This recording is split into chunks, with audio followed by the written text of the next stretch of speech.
dizer isto, né? O Papa João Paulo II, o saudoso João Paulo II, ele sempre dizia, né, que a família é a célula principal e fundamental de toda a sociedade. Se nós desejamos um mundo melhor, se nós desejamos um Brasil melhor, nós temos que valorizar, rezar pela família, porque é através da família que nós iremos transformar, seja o mundo, seja o Brasil, seja também a nossa igreja. Então, parabéns a todos vocês, sejam bem-vindos e que nós possamos perseverar durante toda esta semana para que possamos nos enriquecer mais da graça, do poder e da força de Deus. E que Deus possa proteger sempre mais a nossa família.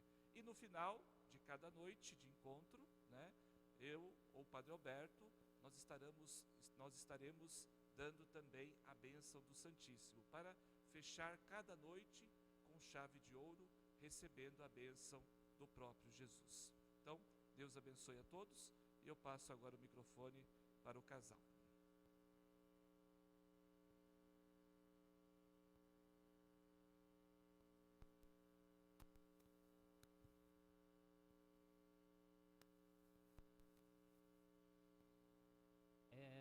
Nesta sexta semana da Nacional da Família, que estamos celebrando aqui na nossa paróquia, Nossa Senhora dos Prazeres Divina Misericórdia. A Semana Nacional da Família acontece, como o próprio nome já diz, no Brasil inteiro. E Deus é maravilhoso porque o Espírito Santo inspirou a Comissão Episcopal e a Comissão Nacional para a Pastoral da Família, a que esta semana realmente acontecesse com reflexões sobre a família. A igreja, que já se preocupa com a família o ano todo, sempre nos exortando e nos orientando para a defesa da família, então criou essa semana especial para a reflexão sobre a família. E com o tema Misericórdia na Família, Dom e Missão, esta semana integra o calendário de todas as paróquias como uma resposta da Igreja Católica ao desejo de promover ações de valorização, de promoção e de defesa da família.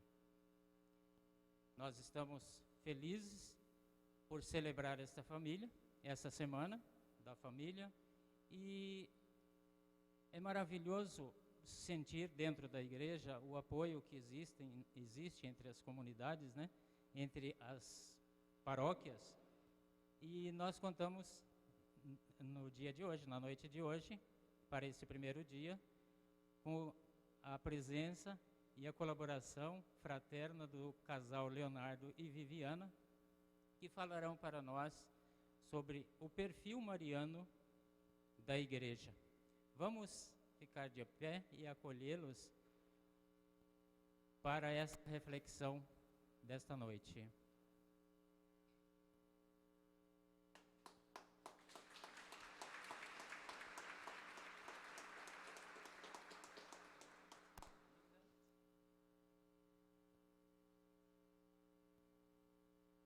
Boa noite. A gente dividiu a palestra de uma forma bem interessante. Eu nos apresento, ele faz a palestra e depois eu conto uma historinha nossa. É bem justo, né? Então, eu sou a Vivi do Léo. Sou o Léo da Vivi. Nós estamos casados há 11 anos, estamos juntos há 17 anos, né? Fez agora em agosto. E só, o resto vocês vão saber depois. Boa noite. Vamos pedir mais uma vez a proteção da Santíssima Virgem Maria, para que fale os nossos corações. Pode se sentar. Enquanto vamos sentando, vamos rezando juntos. Ave Maria, cheia de graça, o Senhor é convosco. Bendita sois vós entre as mulheres, e bendito é o fruto do vosso ventre, Jesus. Santa Maria, Mãe de Deus, rogai por nós, pecadores, agora e na hora de nossa morte. Amém. Rogai rogai por nós, Santa Mãe de Deus, para que sejamos dignos das promessas de Cristo. Amém. Então, o tema de hoje, um tema muito propício, claro, em virtude do ano mariano, escolheram esse tema, o perfil mariano da igreja, mas um dia muito propício porque hoje a igreja celebra São Maximiliano Maria Kolbe, um santo mártir que viveu na época da Primeira Guerra, na Polônia, e que entregou toda a sua vida a Maria Santíssima, tudo por Maria. E nós iniciamos no primeiro slide ali, não sei se todos conseguem ver, mas com uma frase de São Luís Maria Grignon de Montfort, que escreveu o verdadeiro Tratado da verdadeira devoção à Santíssima Virgem Maria, que um de seus parágrafos diz essa frase belíssima: Deus reuniu todas as águas e chamou-as mar.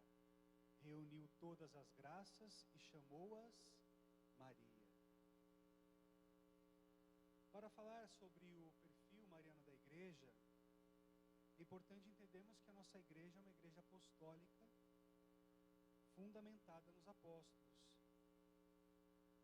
E existem 4 dimensões, como vocês podem ver ali, ou talvez não possam ver, porque está um pouco embaçado, mas é importante compreendermos que a igreja ela nasce a partir de uma vida apostólica. Então temos ali, em cima do perfil petrino, São Pedro, o primeiro Papa, que era aquele que dá a estrutura à igreja, né, onde a instituição é fundada. Depois o perfil paulino, São Paulo, o grande missionário da igreja, aquele que escreveu as maiores cartas, que viajou, que peregrinou, e que foi um grande missionário da nossa igreja, levando a palavra de Deus e também os ensinamentos da doutrina da igreja.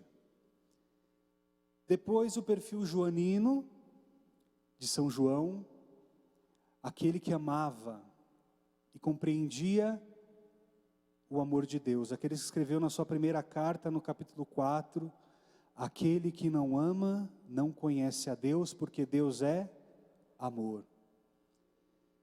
E Jacobino, que na verdade aqui é São Tiago, que traz a tradição consigo, a lei, aquele que de alguma maneira trouxe também a tradição judaica para o ambiente do evangelho, para o ambiente do cristianismo.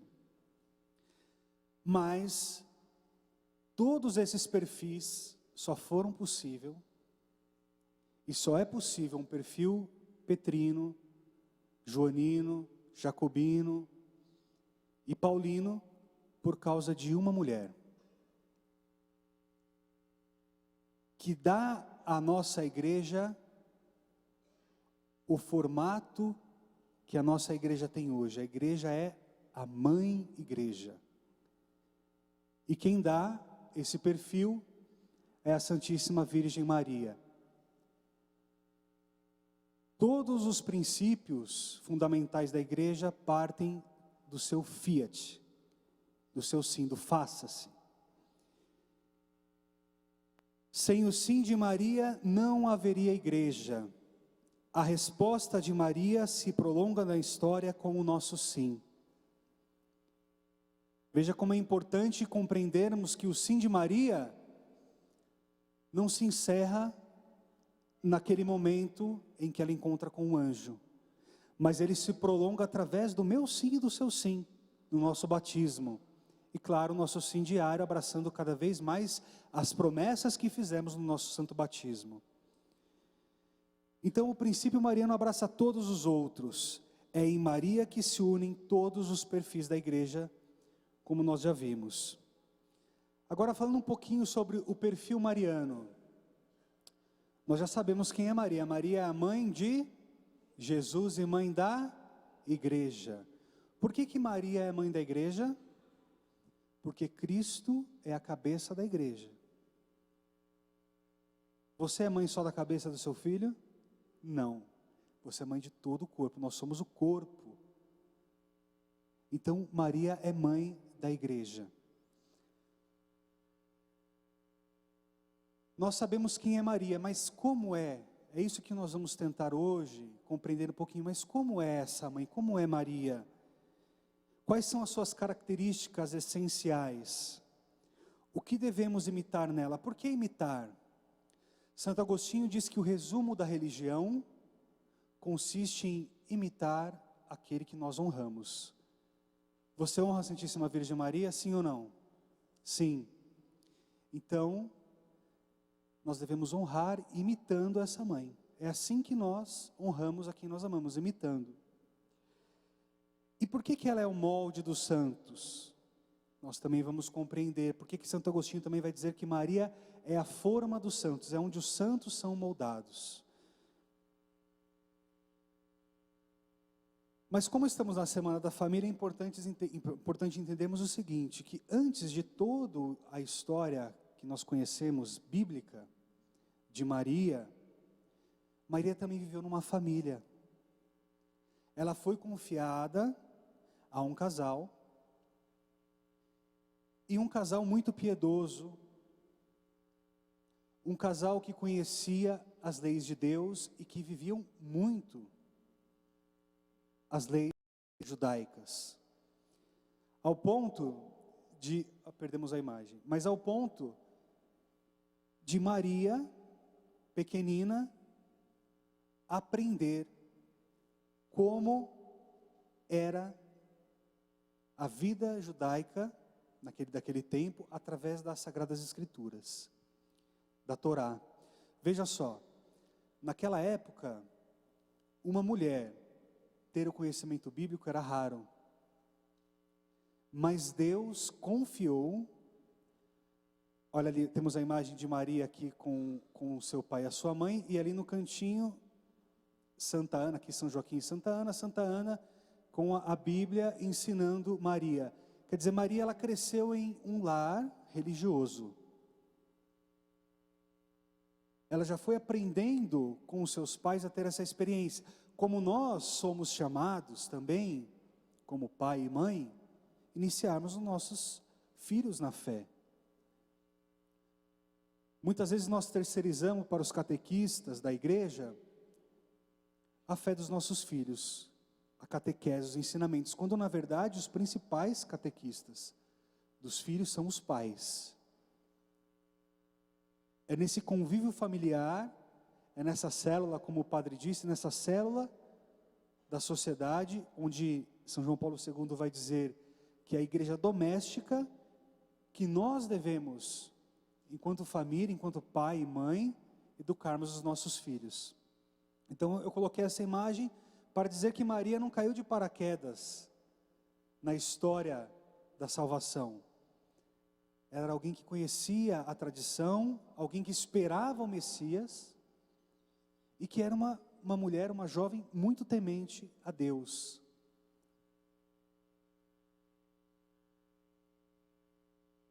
Então a história começa a ser narrada na Anunciação. São Lucas vai dizer que o anjo apareceu a uma jovem despojada de quem? De um homem chamado José. O que é desposada? Ela estava prometida. Ela não estava casada ainda. E na Anunciação, o anjo faz uma proposta a Maria, em nome de Deus, para que ela seja a mãe do Salvador. Antes de receber Jesus no ventre, Maria o recebeu na fé, porque Maria sabia da história, sabia que o povo esperava o Messias.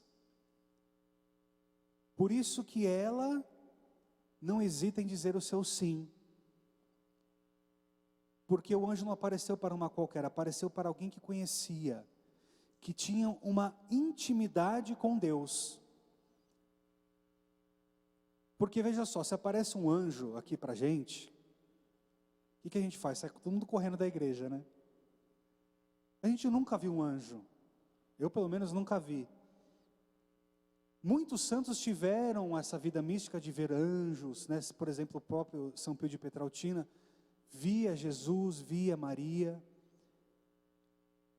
Não se sabe se Maria já tinha essa vida mística, mas veja que em nenhum momento é relatado que Maria se assustou, apenas ela ficou perguntando o que seria aquela saudação. Quando ela diz, ave cheia de graça, como eu sou cheia de graça. Veja a humildade de Maria. Então, a partir daquele momento que Maria disse, faça-se, fiat, a desobediência de Eva, que trouxe a morte e o pecado para a humanidade, começa a viver um novo tempo, o tempo da salvação, da nova aliança que Deus iria fazer através do sim de Maria. Então Maria é aquela que vai restaurar os laços da humanidade com Deus, aquela aliança que havia sido rompida pelo pecado. Maria é Theotokos. Theotokos é uma palavra grega. Theo quer dizer Deus, tokos quer dizer parto. Então, é aquela que porta a Deus, ou seja, Maria é a mãe de Deus, ela que gera o Filho de Deus. Eu coloquei ali uma palavra, nestorianismo. Que seria esse nome um pouco complexo? Eu fiz questão de colocar, porque há um tempo atrás, há um mês mais ou menos, um pastor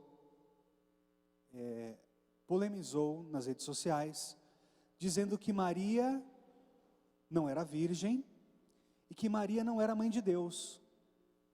Porque como é que a mãe pode ser mãe do pai? Na verdade, esse pastor, não sei se ele tem essa consciência, mas ele estava reproduzindo uma heresia de um homem chamado Nestório, que dizia que Deus, Jesus, ele tinha duas naturezas, a natureza humana e a divina, porém não em uma coisa só. Que ora ele agia como Deus, ora ele agia como homem. Que, por exemplo, era inadmissível que o próprio Deus morresse numa cruz, que aquele que foi crucificado era Jesus homem.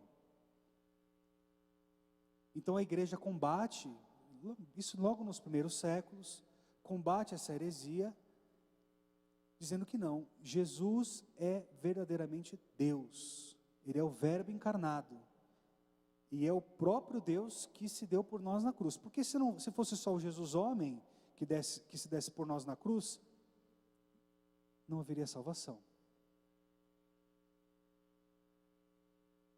Porque ele não faria essa nova aliança onde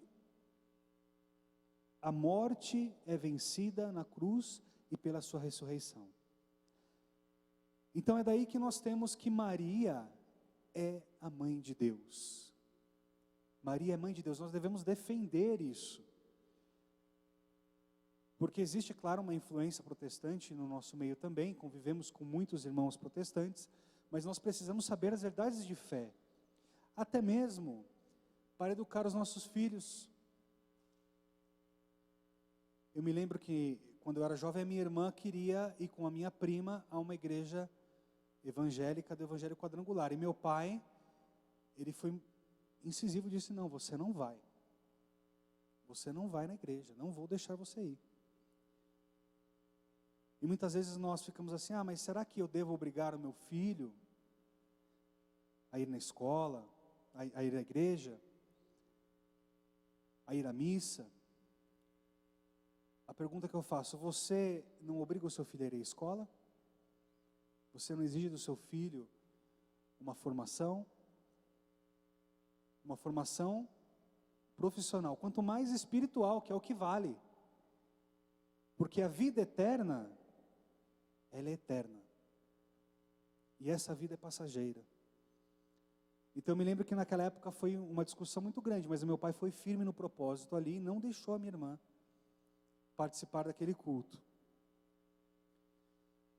E nós como batizados, nós somos chamados a prolongar esse sim de Maria. Essa é a primeira coisa que nós precisamos imitar, daquela que nós honramos. Sim, Senhor. Faça-se em mim a tua vontade, faça-se a sua vontade na minha família. Mesmo que eu não entenda, porque Maria não compreendeu naquele momento como se daria tudo aquilo. Ela não pensou nas consequências que poderiam acontecer. Ela simplesmente foi fiel à palavra de Deus. Eis aqui a escrava do Senhor. Faça-se em mim segundo a tua palavra. Sem o nosso sim, a igreja vai morrendo. Se não temos o sim dos padres, não temos a Eucaristia, não temos os sacramentos. Como viver sem Jesus Eucarístico, sem os sacramentos? Como? Então a nossa resposta a Deus é sempre imitando Maria. Eis-me aqui, Senhor, eis aqui o teu escravo, o teu servo. Depois Maria vai fazer um ato de caridade, de amor, de visitar a sua prima. Para mim, essa é uma das passagens mais significativas. Trata-se aqui da mãe de Deus, da mãe do Salvador. Ela poderia ter ficado em sua casa, recebendo a visita daquele povo que esperava ansiosamente, se preocupando com o quartinho do seu filho, pedindo a José que fizesse um berço, que fizesse uma cama. Mas ela sai e vai ao encontro de alguém que precisava de sua ajuda. Isabel já era idosa. Veja que Maria, ela vai ao encontro daqueles que estão necessitando. Ou seja, ela vem ao nosso encontro. Ela vem ao nosso encontro trazendo quem consigo? Quem que ela traz consigo? Jesus. Sempre. Para mostrar que quando ela visita alguém, Jesus está sempre presente. Porque Maria, olha o que São Luís vai dizer, que coisa linda. Maria, ela não tem luz própria. Maria, ela é como a lua. Qual é a luz que brilha na lua? A luz do sol. Maria é a lua, Jesus é o sol.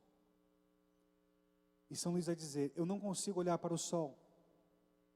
Você consegue olhar para o sol? Mesmo com óculos. E para a lua, você consegue olhar? Então, é assim que a igreja nos convida a olhar Jesus através da Santíssima Virgem Maria. Porque é ela que indica o caminho. E depois dessa visita, durante essa visita, Maria vai cantar o Magnificat. E aqui está o resultado de uma mulher que foi educada em uma família religiosa. O canto do Magnificat é o canto de Ana, mãe do profeta Samuel. Então no livro de Samuel nós temos o canto de Maria que é, o canto de Ana que é exatamente as palavras que Maria usa para exaltar a Deus. Ou seja, era uma mulher que vivia a sua religião, que vivia as verdades da sua fé. Ou seja, mais um convite para nós fazermos com a nossa família, com os nossos filhos, desde a mais tenra idade, a leitura da palavra de Deus. Ler a palavra de Deus, escolher um trecho bíblico, um versículo, mas que vá entrando na cabeça da criança. Eu lembro que em um batizado, a minha filha fez uma leitura da carta de São Paulo a Timóteo, era Timóteo, e ela até hoje sabe de cor essa passagem. Ela repete inteirinha essa passagem. Por quê? Porque ela queria ler bonito, então ela foi lendo que gravou. Isso é muito bonito, isso é a verdade que nós devemos proclamar para os nossos filhos. às vezes eles decoram tantas coisas e esquecem da palavra de Deus. Depois vem um momento sublime. O nascimento de Jesus, a fecundidade de Maria nos trouxe o Cristo. Maria continua fecunda, pois é também por meio dela que Cristo continua vindo até nós. Dentro da nossa teologia existe aquilo que a igreja chama de lei circular. Então, se Jesus veio ao mundo através de Maria, pela lei circular, nós devemos voltar a Jesus por meio de Maria. Por isso que vai dizer ali, quando nos damos a Maria, imitamos o próprio Deus, que se deu Ele próprio a nós por intermédio de Maria. Então nós voltamos também para Maria, para encontrar Jesus. Jesus vai dizer, eu sou o caminho, a verdade e a vida. Ninguém vai ao Pai senão por mim. A igreja proclama, ninguém vai a Jesus se não for por Maria. Olha que linda essa imagem, esse ícone de Nossa Senhora segurando o menino Jesus. Essa é uma imagem que deve ser contemplada por nós. Santa Teresinha, tem uma passagem da vida de Santa Teresinha que eu gosto muito, que é muito significativa para mim, muito bela, que ela fala assim, eu não posso ter medo de um Deus que se fez menino. Eu não posso ter medo de um Deus que se fez menino, que se fez pequeno. O Todo-Poderoso se fez um menino indefeso, no colo de quem? De Maria. Então, Santa Teresinha está olhando para Jesus através de Maria, de uma criança indefesa no colo da sua mãe. E é assim que nós devemos olhar para Deus, para um Deus que se fez homem, através de uma mãe, de uma mulher, que em tudo viveu para que esse dia então acontecesse. Olha que depois vocês estão vendo que a gente está passando pelos mistérios do terço aqui, né? Do dia de hoje, mistérios gozosos. A apresentação do menino Jesus no templo e a purificação de Nossa Senhora. Maria é obediente à lei e leva Jesus até o templo. Maria é obediente à lei e ela vai levar Jesus até o templo. E nós? Somos obedientes a Deus enquanto pai, enquanto mãe, enquanto família, para levar os nossos filhos, não só para o batismo todo mundo leva, né, por uma questão de tradição. E depois, primeira comunhão, alguns. Aí depois o sacramento do adeus, que a gente fala que é o crisma, né? Crismou nunca mais volta, né? A igreja precisa ser vivida primeiramente na nossa casa. Nós precisamos despertar nos nossos filhos o desejo ardente de ir à Santa Eucaristia, de fazer uma peregrinação, por exemplo, aos santuários marianos, como por exemplo vamos ter agora, em Aparecida, no domingo. Quantas vezes eu deixei de ir ao santuário, porque o meu pai e minha mãe não participavam desta romaria. Então nós precisamos também ter essa consciência de que Deus não vai pegar o nosso filho não, gente, na nossa casa lá e vai levar. Não adianta ficar em casa rezando, vindo num grupo de oração, se eu não fizer a minha parte.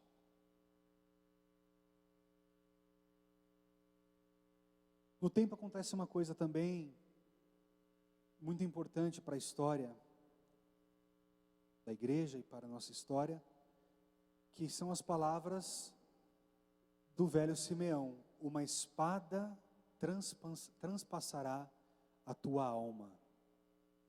Já prevendo que ela passaria por uma dor muito grande em virtude da morte de seu filho.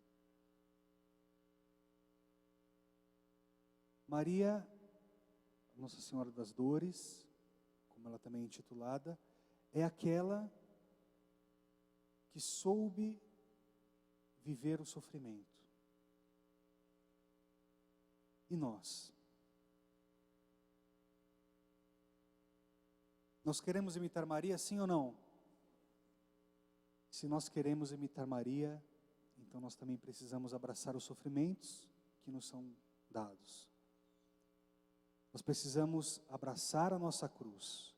E claro, somos felizes porque temos a quem recorrer, a Maria. E ela que não tinha uma Maria para recorrer?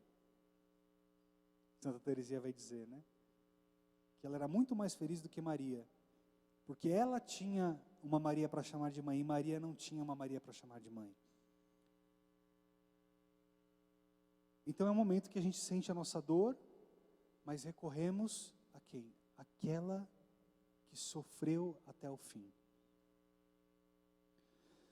A fuga do Egito. Maria foge para o Egito para proteger Jesus do perigo. Era um momento de muita tensão, onde Jesus poderia ser morto pelo rei. Olha o que vai acontecer. Maria vai sair e vai levar o seu filho consigo. Olha a nossa sociedade, olha como nós estamos criando os nossos filhos hoje. Nós não fazemos este caminho. Quantas vezes os nossos filhos estão numa ocasião de perigo, de pecado, e nós não alertamos, nós não desligamos a televisão, ou nós não mudamos de canal. Nós não temos uma conversa franca a respeito dos problemas, principalmente da alma. Porque eu não sei vocês. Eu não sei se meu filho vai ser engenheiro, médico, padre. Mas uma coisa eu quero que ele seja: santo. É o maior desejo do nosso coração. Então é necessário que a gente fuja, muitas vezes. Que a gente saia dessa situação, nós também. Porque também muitas vezes nós nos colocamos nessa situação de perigo, de pecado. Maria reencontra Jesus no templo, depois daquela visita. Veja só, aqui deveria ser assim, não que seja assim, mas aqui Deus vai nos mostrar o único medo que nós poderíamos ter. Apesar de nós termos muitos medos, muita gente tem medo de morte, medo de assalto, medo de doença. Mas esse é o medo que nós deveríamos ter de verdade, que é o medo de perder Jesus. Porque fica o vazio, fica o buraco. Foi isso que Maria sentiu. Depois nós temos a vida escondida de Maria. Por que a vida escondida de Maria? Porque a Sagrada Escritura, ela não fala muito de Maria. Perto dos acontecimentos do Evangelho, Maria aparece algumas vezes somente. Pontualmente e fundamentalmente, em momentos muito importantes para a nossa fé. Mas ela ficou o maior tempo escondido. E aí São Luís vai dizer que é para que ela mantenha a sua humildade. Então Maria vivia em Nazaré, se escondia dos olhares das pessoas, e dessa forma conseguia viver a sua intimidade com Jesus. No silêncio. Primeira leitura de ontem, né? Deus não estava no barulho, Deus não estava na tempestade, no fogo, Deus estava na brisa. Então é importante também termos este momento de silêncio e dessa intimidade com Deus, onde Maria tinha um encontro íntimo com o seu filho amado, com aquele que também criou. É o filho que cria a mãe, porque tudo foi feito por ele. Depois a bodas de Caná, que foi o primeiro milagre de Jesus. E aqui eu quero chamar a atenção para a nossa vida, enquanto família. E já quero chamar a Vivi aqui para dar o testemunho comigo. Porque aqui Maria vai a uma festa de casamento. E ela não vai de bicão, né? Como a gente fala, né? De penetra. Não, ela foi convidada. E tudo leva a crer que Maria estava ali intimamente naquela casa, naquela festa, como alguém que participava dos bastidores, porque ela percebeu que faltava vinho. Eu acredito que não é porque Maria estava bebendo muito e percebeu que faltou vinho, né? Mas é porque ela estava ali. Ela estava ajudando na preparação daquele casamento, um casamento que duraria 7 dias, como era a tradição na época. E falta o vinho. E Maria recorre a quem? Jesus. Ela não recorreu ao dono da festa, ela recorreu a quem podia resolver aquele problema. E nós, diante dos nossos problemas, da nossa família, do nosso matrimônio, recorremos a quem? A Jesus e Maria sempre?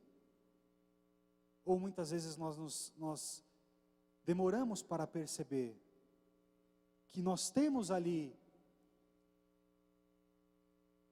toda a solução para aquele problema? E veja que Maria, ela chega a Jesus sabendo que a festa poderia ir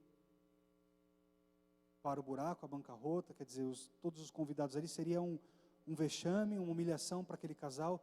E ela chega para Jesus e fala: eles não têm mais vinho. Jesus tenta se esquivar, dizendo que a hora dele não tinha chegado, mas Maria vai olhar para Jesus, vai olhar para os serventes e vai dizer: fazei tudo o que ele vos disser. E ali Jesus, obediente à sua mãe, passa tudo aquilo que eles deveriam fazer para que o milagre acontecesse. Nós demoramos para recorrer à Santa Mãe de Deus quando faltou o vinho no nosso casamento, né, Vi? E foi aí que nós descobrimos que sem Maria não tem vinho novo na vida de um casal e na nossa vida. Bom, eu queria contar um pouquinho da nossa história. Nós nos casamos há 11 anos e a gente tinha a intenção de esperar uns 2 anos para engravidar, para aprender a ser marido e mulher, viver juntos, tá? E construindo as coisas com calma. E só que nós fizemos um método natural, né? Eu não usava nenhum contraceptivo artificial. E depois de 3 meses de casadas, eu engravidei. E aí nasceu a nossa filha Sofia. E eu sempre digo que a Sofia sempre foi muito desejada, mas ela não tinha sido planejada por nós, né? Tinha sido planejado pelo Senhor, que virou os nossos planos um pouco do avesso e quis que fosse dessa forma. E aí a Sofia, enfim, foi crescendo. Quando ela tinha 3 anos, a gente queria engravidar de um segundo filho. E justamente por eu não ter conseguido, e foi uma gravidez que ocorreu tudo bem, mas a minha cabeça estava um pouco bagunçada, né? Então eu acabei de casar, já engravidei, eu fiquei um pouco introspectiva, reflexiva, foi um pouco difícil de curtir, né? Depois que ela nasceu, tudo melhorou. Então, como eu tinha tido essa experiência, eu queria ter uma segunda gravidez que eu pudesse planejar, que eu pudesse curtir, preparar as coisas, aquele sonho de maternidade, né? Que vocês também conhecem. E aí a gente achou que era o momento ideal, né, de ter um segundo filho. e tentamos começar a engravidar. E eu percebi que eu não engravidava, não engravidava, não engravidava. E aí fui ao médico, né, para ver o que tinha acontecido, o que estava acontecendo.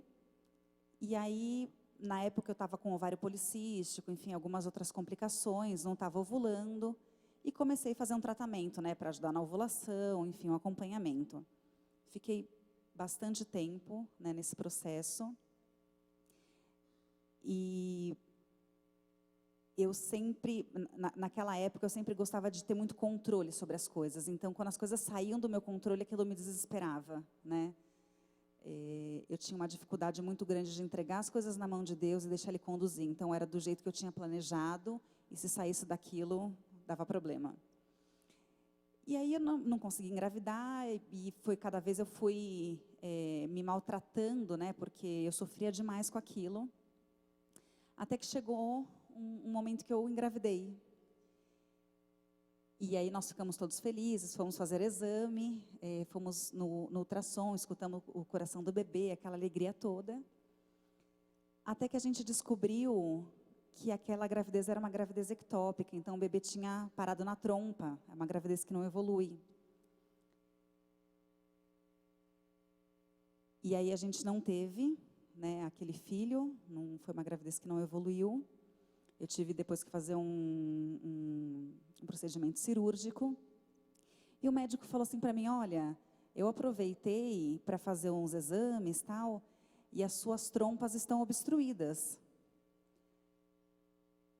Quando ele foi fazer esse procedimento em mim, ele ia tirar uma das trompas.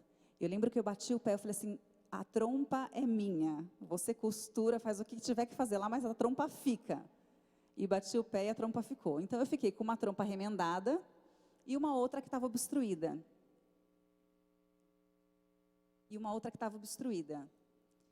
E aí ele falou, olha, não tem forma de você engravidar naturalmente. A única forma é de você fazer uma fertilização in vitro. E aí nós falamos, naquele momento, para ele que não era uma opção para a gente. Na época eu tinha 27 anos... E ele praticamente falou para mim que eu, com 27 anos, estava estéril, né? Não poderia ter filho. Aí, gente, fui me enterrando num buraco, né? Porque era um sonho muito idealizado, né? Que estava ficando cada vez mais distante. E nós continuamos vivendo. Passou mais um tempo, eu engravidei de novo. E mais uma vez eu perdi o bebê. E foi um momento de um grande deserto para nós dois, né? Hoje a gente vê como foi bom, porque foi um momento de um autoconhecimento muito grande, de uma proximidade muito grande, mas foi um momento que eu me maltratei demais, né? A vida não tinha mais sentido. Se eu não engravidasse de novo, a vida não tinha mais sentido. E eu tinha a Sofia, que estava com 3, 4, 5 anos crescendo, e eu deixando isso passar. Eu tinha uma filha pequena para cuidar, para curtir, e eu estava obcecada com aquela ideia. E eu lembro que a gente discutia porque eu falava assim, reza, Léo, você não está rezando. Tinha que colocar a culpa em alguém, claro, né? E até que teve um dia que eu estava no quarto, na minha cama, já no fundo do poço, né, esgotada, né, desse processo. E aí eu comecei a chorar, foi um dia bem intenso. E aí eu parei e pensei, por que eu estou passando por tudo isso sem a minha mãe? Eu sempre recorri a tudo, né? A gente casou no dia 13 de maio, dia de Nossa Senhora de Fátima. A gente consagrou a nossa vida desde o nosso namoro a ela. A gente tem uma história muito linda com Nossa Senhora. E no momento mais difícil da minha vida, eu tinha esquecido dela, porque eu queria resolver tudo, né? Com as minhas forças, eu queria controlar a situação. E eu falei, meu Deus, por que eu estou vivendo isso sem a minha mãe? E eu lembro que chorava, e aí eu falei, agora eu não vou mais viver isso sozinha, eu vou viver isso com ela.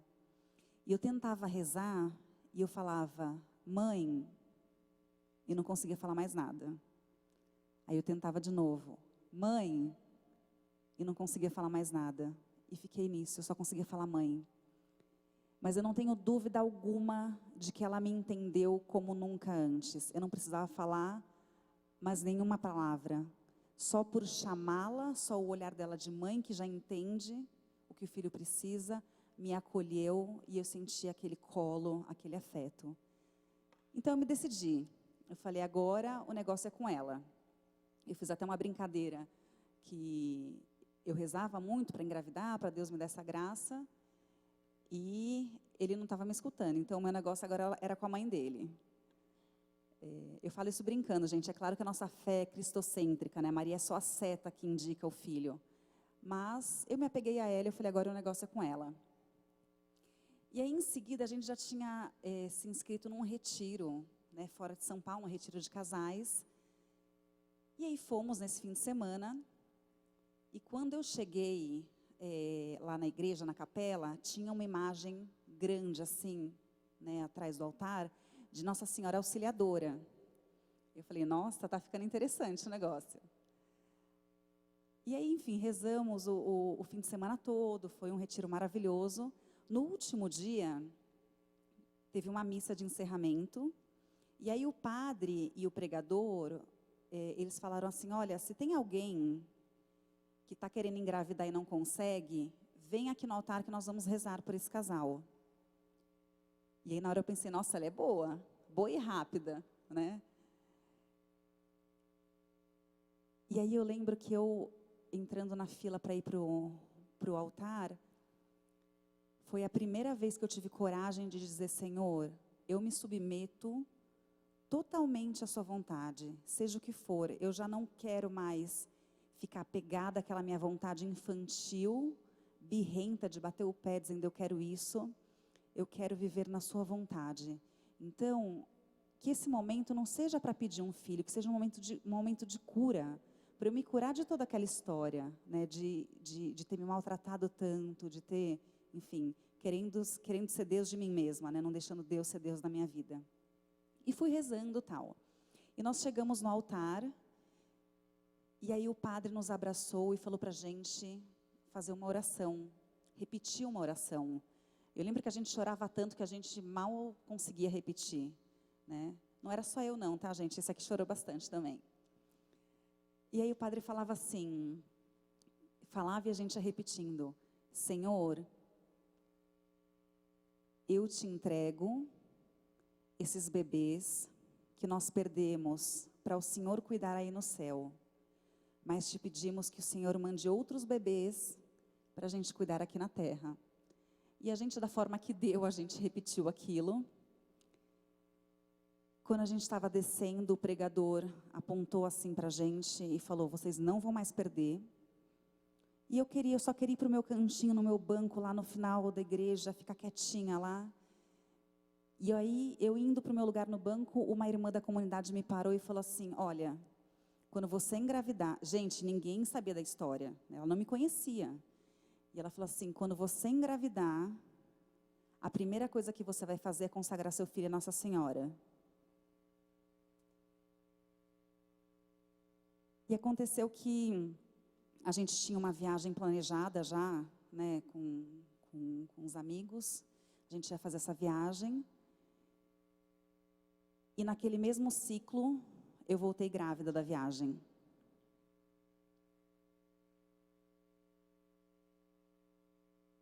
E hoje eu falo que talvez o maior milagre na minha vida não tenha sido engravidar de novo, porque isso é fácil para Deus fazer.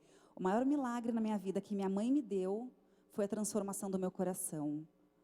Foi fazer com que eu me entregasse totalmente ao filho dela, sem reservas, sem querer ser Deus de mim mesma, sem querer dar uma parte e segurar a outra. Essa foi o maior milagre para mim, porque eu sempre fui uma pessoa muito controladora e hoje, graças a Deus, a intercessão da minha mãe, eu consigo desejar a vontade de Deus na minha vida, que a minha vontade se una dele, porque eu tenho tanta confiança que o que ele tem é melhor para mim, que é só isso que eu desejo. Mas a nossa mãe, ela é tão querida, ela é tão amada, ela é tão especial, que ela nos dá muito mais do que a gente imagina. E aí nasceu o Davi, que é o nosso segundo filho, e quando ele tinha 1 ano, eu engravidei de novo. E aí nasceu a Sara, que está com 2 anos agora. E desde então a gente tem uma história linda com Nossa Senhora, e a gente, graças a Deus, envolveu os nossos filhos nisso, porque eles também são apaixonados por ela. O Léo, ele prega muito sobre Nossa Senhora, ele dá cursos. E teve uma época que eu comecei, eu confesso, gente, a gente tem que falar das nossas misérias também, né? Eu confesso que eu comecei a ficar um pouco enciumada, porque eu falava assim, Léo, vamos assistir um filme? Aí ele falava, não, agora não, que eu vou rezar o terço. Tá bom. Léo, vamos passear, fazer não sei o quê? Não, agora eu tenho que preparar a palestra de Nossa Senhora. Então, literalmente, havia 2 mulheres na vida desse homem, eu e a Maria. Até que eu percebi que quanto mais apaixonado ele for por Nossa Senhora, mais apaixonado ele vai ser por mim, pela nossa casa, pela nossa família. Então, por isso que eu falo para ele, para ela está liberado. E aí, por isso que o Léo falou que a gente descobriu, talvez tarde, ou no momento certo, né? Que a gente não precisa caminhar sem a mãe, porque a mãe é um atalho para o filho. Então, a gente queria dividir com vocês essa experiência que nós temos, da presença eficaz de Nossa Senhora na nossa casa. Que ela não está só ali na sala de estar, ela está na cozinha, para saber se o vinho está faltando, para ser nossa intercessora. Então a gente convida ela para participar de tudo. A gente consagra a nossa vida a ela, a nossa família a ela, tudo que nós somos, os nossos projetos. E é assim que a gente deseja caminhar, porque ela nos leva para o Senhor. Vamos ficar de pé. Nós vamos encerrar cantando, com o ministério cantando uma música. Mas eu gostaria de deixar com vocês uma frase que me acompanha, de um santo, São Bernardino, que ele diz: pedir sem Maria é voar sem asas. É impossível. Nós devemos pedir para Maria, porque dela vem todas as graças, é através dela que vem todas as graças de Deus. Porque a maior graça que poderíamos ter na nossa vida, que é nosso Senhor Jesus Cristo, veio por intermédio dela. Nós demoramos para entender isso, né, Vi? O que é um filho? O que é um filho para nós, perto daquilo que Deus deu para nós, que é a salvação? Não é nada. Não é nada. Mas mesmo assim Ele dá. Eu não sei qual que é o seu impossível hoje. Eu não sei o que você gostaria de pedir hoje para Nossa Senhora. Mas peça com fé. Peça com fé. Porque como o anjo disse a Maria, para Deus nada é impossível. Vamos repetir? Para Deus nada é impossível. Amém. Vamos cantar juntos. Se a dor te toma por demais, se o mundo não te crê jamais, sabe, pois, que há alguém por ti, orando, intercedendo assim, por esplendor de amor de mãe, sacrário vivo de Deus Pai. Em ti, Maria, eu encontrei a vida que pra mim eu quis. Imaginei como seria o paraíso de Jesus, com paz e harmonia em nossos corações, pra para sempre então seria eterno em louvor. Aquele que um dia veio e nos salvou.